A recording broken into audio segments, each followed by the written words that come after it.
Well, hello there. We're glad you all are able to join us tonight for our January Pi Night, which is entitled Mathematics, Virtue, and the 70-Year-Old Man. We're really happy to see you all here tonight.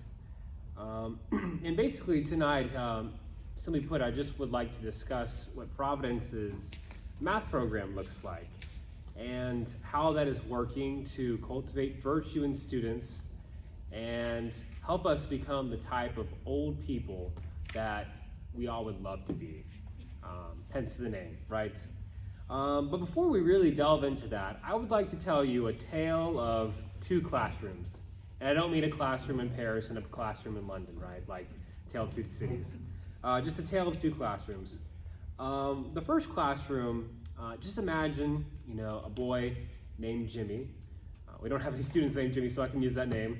A boy named Jimmy, he's taking about a middle school math class. He's a typical math student. He performs about an average level. And when he comes to school, to math class every single day, he walks in, he pulls out his Chromebook, he begins working on some problems. Class goes over the problems. The teacher goes over a few more problems that are new for the day, and then they jump back on the Chromebook and they continue doing problems for a decent amount of time. That's a very common experience with mathematics. That is probably the most typical math classroom. Now, before I get into the second type of math classroom, I'll actually come back to that at the very end. I want to kind of describe what that first math classroom really is best described as, and that would be a progressive classroom. That's probably the best way that I would describe it. What do I mean by that term progressive, and particularly progressive education? Well, simply put, progressive education and progressivism is that the belief that because things in their immediacy are unknown and unknowable, education should be an ongoing experiment. I'll say that again. It's the belief that because things in their immediacy are unknown and unknowable, education should be an ongoing experiment. So that portion where I say things in their immediacy are unknown and unknowable comes from a famous philosopher, particularly someone in education, named John Dewey. He probably is one of the most influential philosophers of maybe say the last 100 or 200 years. He's had a profound impact on our society. And this belief that things in their immediacy are unknown and unknowable, it basically means that people cannot truly know something with 100% certainty. There's no way we can actually know something.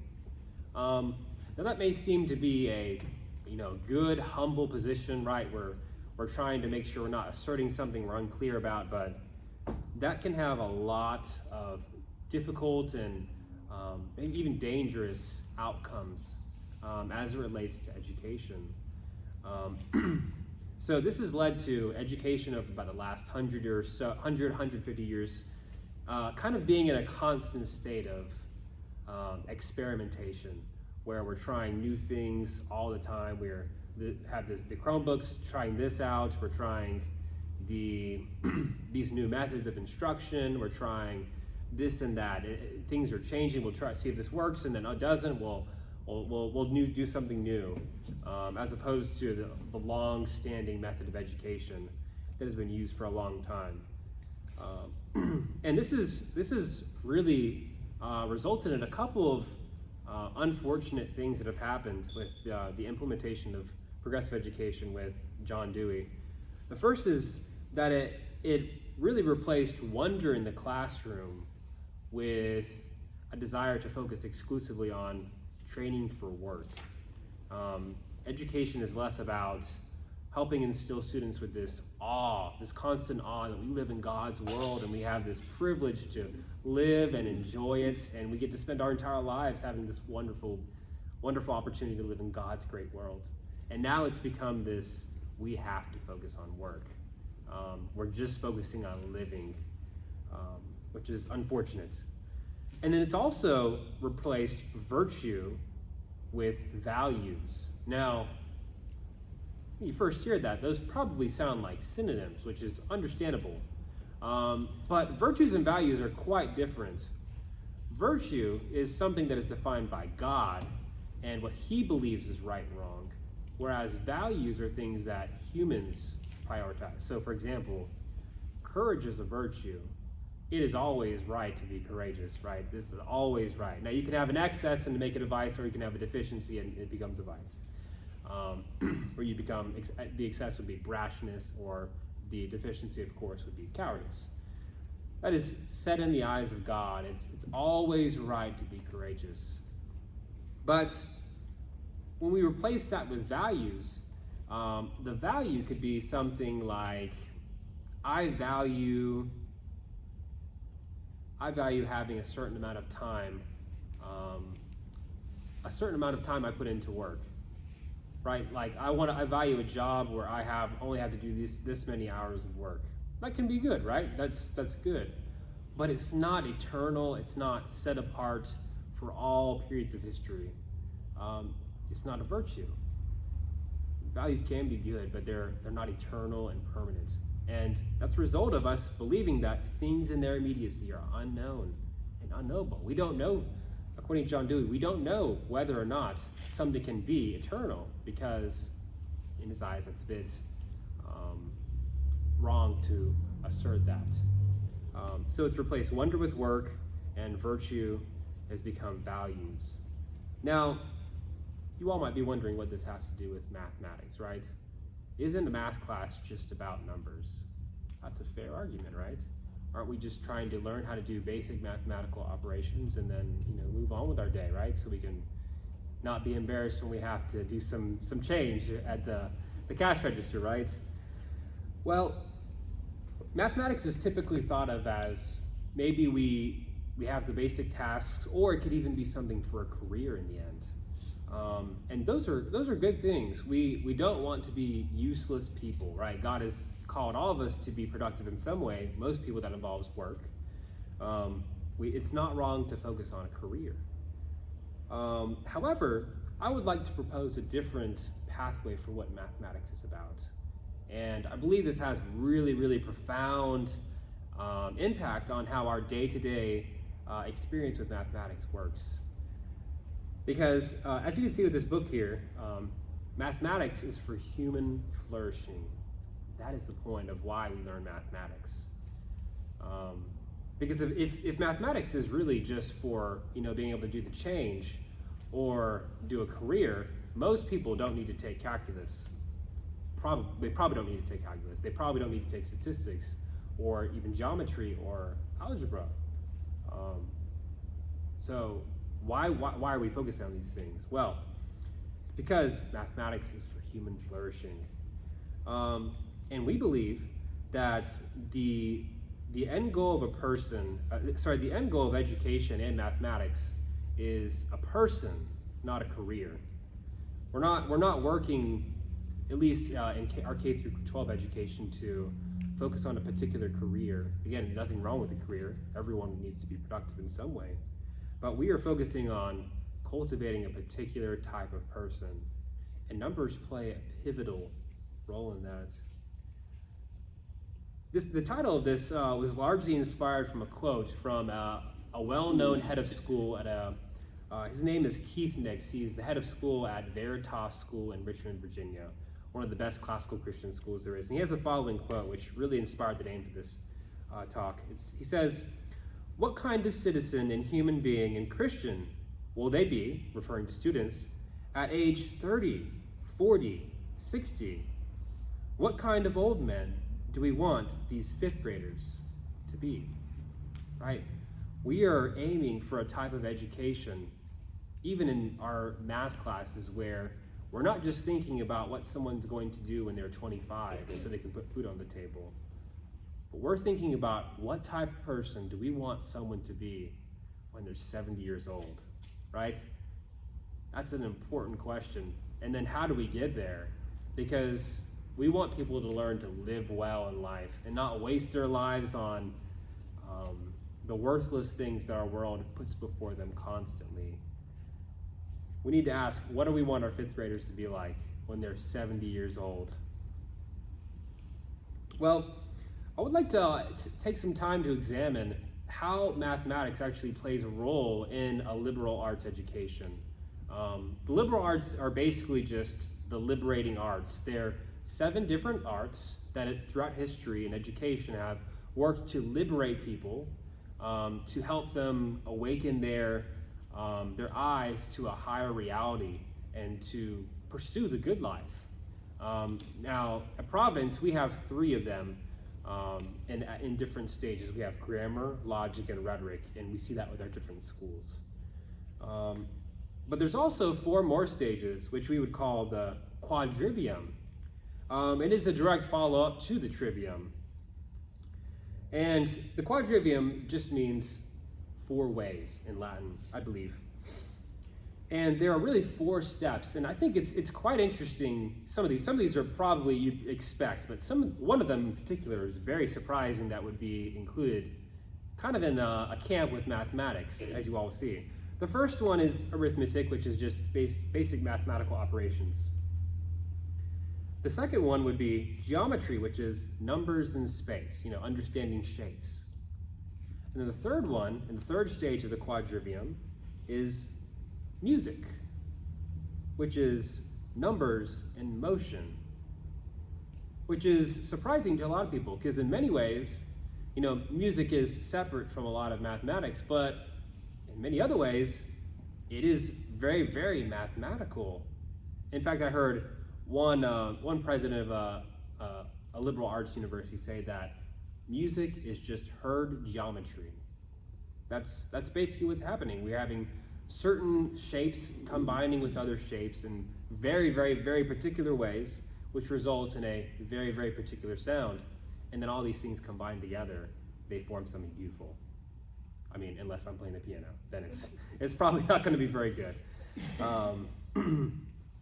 The students do not want to see that. In addition to my drawing, I have many that can testify about that. And then lastly, there's astronomy, which is basically numbers in time and space. And this would largely be similar to something like physics, where you start to get into the sciences as well. Now, some of this may not seem like it's super important for students to learn, but they're playing this role in helping students awaken their wonder in their hearts, seeing that God is ever present in our reality. And this belief, this progressive belief that we can't truly know things, is becoming ever more pervasive in our society. And one of the great ways to push back against that is mathematics, right? Even in this day, if someone says that 2 + 2 = 5, we're not going to take them seriously. Mathematics is a great way to push back against that reality. It shows us that wisdom is firmly fixed and it's not going to change. When we learn mathematics, we can see God's wisdom ever present before us, very similar to the book of Proverbs. And I love this quote from this mathematician from the very first century who commented on the quadrivium. It says, and this is on the sheet below if you'd like to see it, it says, "For it is clear that these studies, the quadrivium, are like ladders and bridges that carry our minds from things apprehended by sense and opinion to those comprehended by the mind and understanding, and from those material, physical things to the things with which we are unacquainted, foreign to our senses, but in their immateriality and eternity more akin to our souls, and above all to the reason which is in our souls." This is truly a beautiful statement, really. Nicomachus is trying to remind us that these different practices and different studies in mathematics, they are awakening our hearts and our souls to something that is higher. It's calling us up to something else. It's calling us to a different way of living. Now, what does that look like in practical terms, right? I'm listing all these different things like music or geometry, physics, astronomy, etc., right? How are we doing this in practical terms? What does it look like to essentially teach math in a classical Christian way?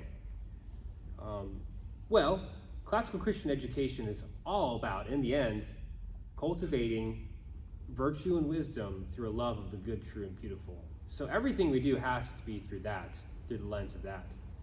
Now, one way we do that is through recitations. So at the beginning of my geometry class every single day, and we have a student who does that, I won't ask this student to say this. I would not want to embarrass this student. You can ask her. I mean, she volunteers. Oh, no. I wouldn't do that. This student is enjoying lots of pizza right now, and it may not pick up on the audio.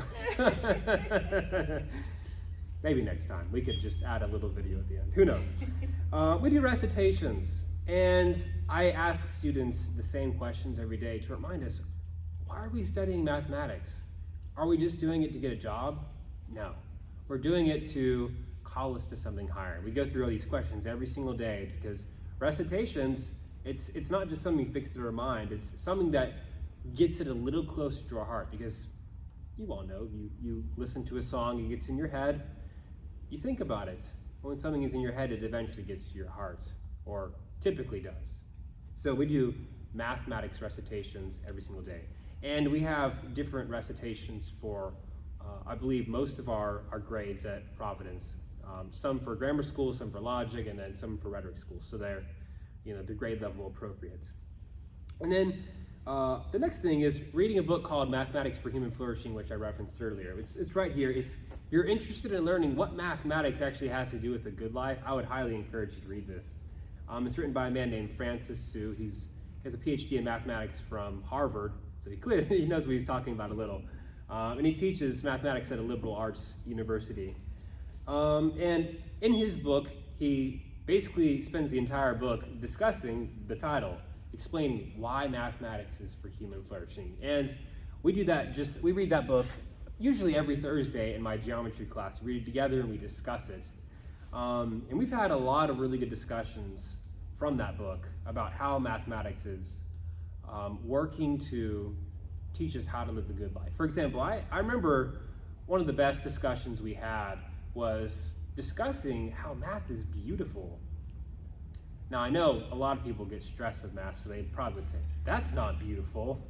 Probably just say, this stresses me out. But I understand it can be difficult sometimes. But when we really start to understand the beauty that's behind what God has created, and He has given us our entire life to enjoy and discover, that's exhilarating and it's beautiful. And we learn all these patterns that God has put in, and it is just phenomenal.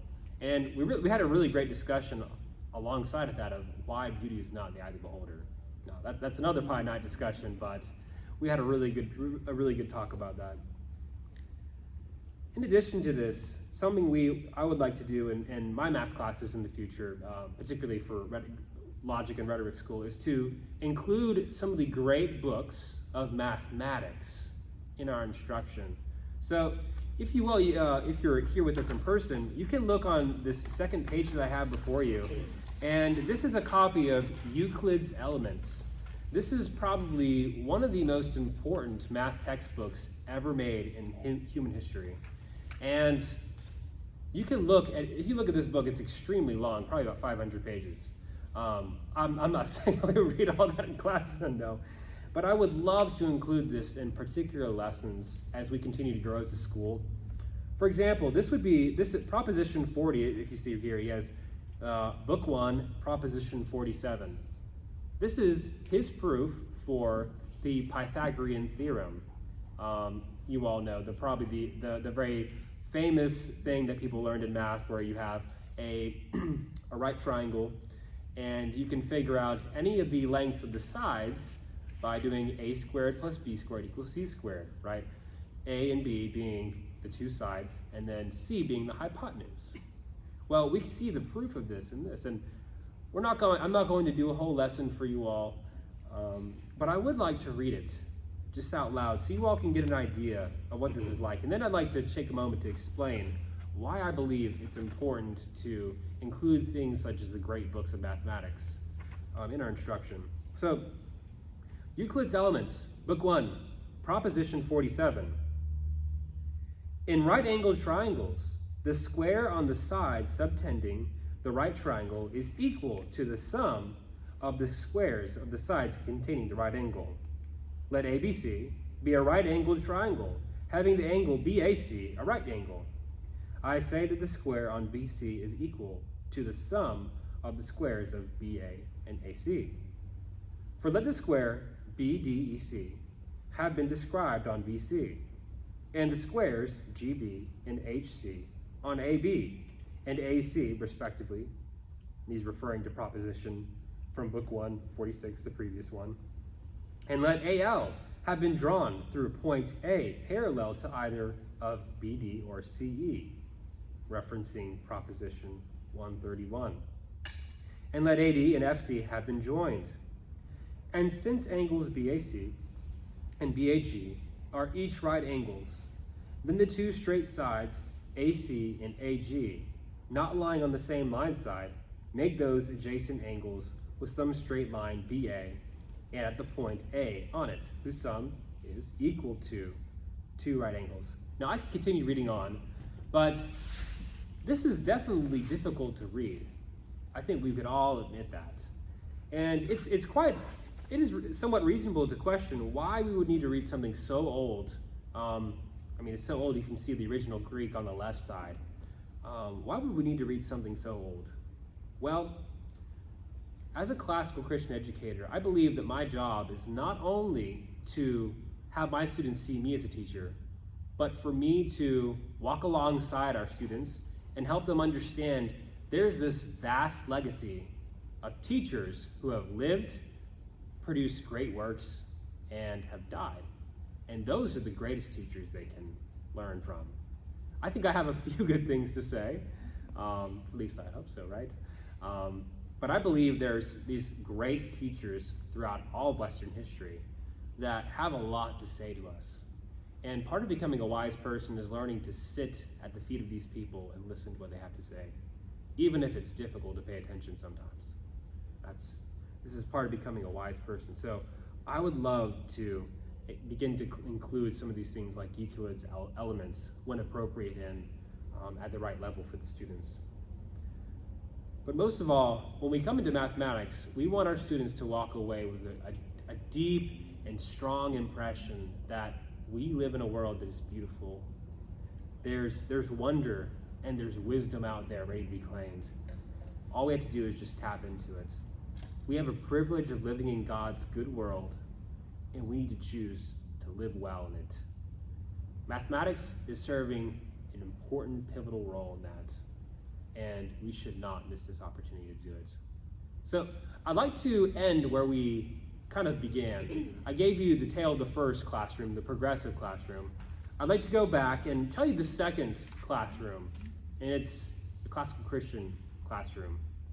So a student walks in, they do some review problems that they've done before, but immediately afterwards, they stand up and they do recitations, reminding themselves of why they are doing what they're doing. It's not for a career. It's so that they can learn to participate in the good life and walk in God's wisdom and obey His commandments. Afterwards, they learn a lesson that is probably derived from one of the great teachers of history. It's probably someone who's been gone for a long time. And hopefully we can learn to help our students connect that to the idea that old things often have a lot to say. We want to help our students understand the importance of tradition. And then we close class by reviewing what we've discussed, and hopefully we have helped our students see the beauty in whatever we've gone through, the beauty of shapes, of the physics in the world, or of any other type of mathematical operation, showing that God has joined all things together. But most importantly, we help students see that Christ is the one who is holding all these things together. Scripture is very, very clear that Christ is the one who holds everything in the world together. So if we really believe that all thought derives from Christ, we can't talk about anything that is related to knowledge without having Christ involved in it. So, most of all, as we're discussing this in classroom, we want little Jimmy, as I was talking about, to understand that mathematics is literally created and held together by Christ. That's beautiful, that's powerful, and it's a completely different way of thinking about things. So, as we go on our way tonight, I ask that you all think of how we can help our students continue to learn how to live the good life in all subjects, but particularly in mathematics, as we live in a very progressive society. Thank you so much. We're so glad you're able to join us tonight. And we hope you're able to join us for our very next Pi Night, which will be in February. Ms. Harris will be leading an evening called Connection, Cognition, and Gameation. We look forward to telling you all more about that soon. Thank you very much.